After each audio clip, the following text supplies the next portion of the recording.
Hello and welcome. Today I'm gonna share the measurements for cornhole board. I'm gonna share the easiest way with you. You need to have a frame 2 by 4 feet. The board will also be 2 by 4 feet. In inches, the length will be 48 inches and the width will be 24 inches.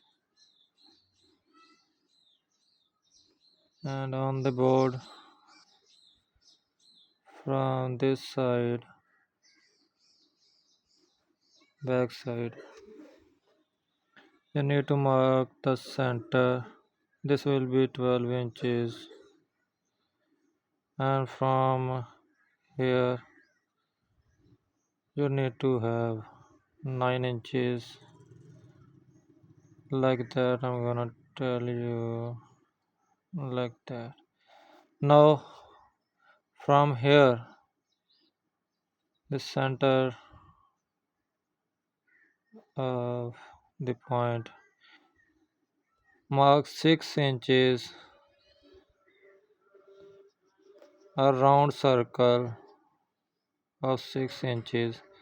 Cut it out. Okay. Now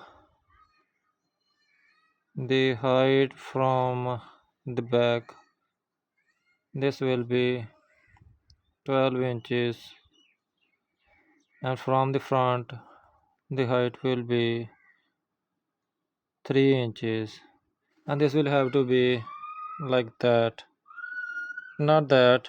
This will be like that. Okay, hope you like it. Try and tell me, is it helpful or not? Okay, enjoy the journey of life. Good luck.